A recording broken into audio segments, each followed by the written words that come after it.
গত আগস্ট মাসে অভিনেতা রাহুল মজুমদার এবং প্রীতি বিশ্বাসের সংসারে এসেছে নতুন সদস্য। হরগৌরী পাইলস হোটেল খ্যাত অভিনেতা রাহুল মজুমদার সেই সময়ই জানিয়েছিলেন তাদের মেয়ে হয়েছে। এরপর সেপ্টেম্বর মাসে জানান তাদের মেয়ের নাম রেখেছেন আয়রা। পুরাণ মতে দেবী লক্ষ্মীর আর এক নাম আয়রা। একই সঙ্গে এই নামের অর্থ স্বাধীনচেতা ও ধীরচেতা নারীর প্রতীক।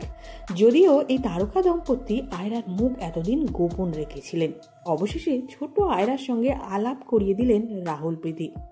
এদিন সোশ্যাল মিডিয়ায় রাহুল তাদের মেয়ের একটি ছবি পোস্ট করেন। সেই ছবিতে দেখা যাচ্ছে রাহুল এবং প্রীতির কেনা নতুন গাড়ির বনেটে বসে আছে তাদের ছোট্ট মেয়ে আয়রা। মেয়ের পরনে ছিল ফ্লোরাল প্রিন্টের জামা, মাথায় টুপি। মেয়েকে হাসি মুখে দিক থেকে ধরে আছেন রাহুল প্রীতি। এই ছবিটি পোস্ট করে ক্যাপশনে লিখেছেন, আমাদের আনন্দের এই ছোট্ট পুটলিটিকে মন প্রাণ খুলে স্বাগত জানাচ্ছি। আলাপ করুন ছোট্ট আয়রা মজুমদারের সঙ্গে। এই পোস্টে অনেকেই তারকা দম্পতিকে শুভেচ্ছা জানিয়েছেন। এক ব্যক্তি লেখেন, ও মা কি মিষ্টি দেখতে হয়েছে। আর এক ব্যক্তি লেখেন, খুব মিষ্টি, তোমরা তিনজনেই ভালো থেকো। আবার অনেকে মন্তব্য করেছেন, পুরো প্রীতিদির মতো দেখতে হয়েছে। প্রসঙ্গত গত 14ই আগস্ট রাহুল এবং প্রীতি যুগ্মভাবে একটি পোস্ট করে জানিয়েছিলেন তাদের মেয়ে হয়েছে।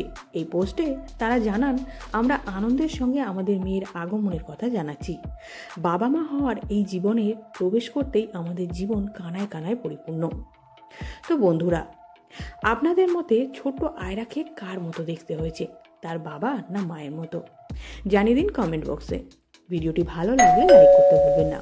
বিনোদন জগতের এরকমই নতুন নতুন ভিডিও সবার আগে পেতে চ্যানেলটিকে সাবস্ক্রাইব করে সঙ্গে থাকুন।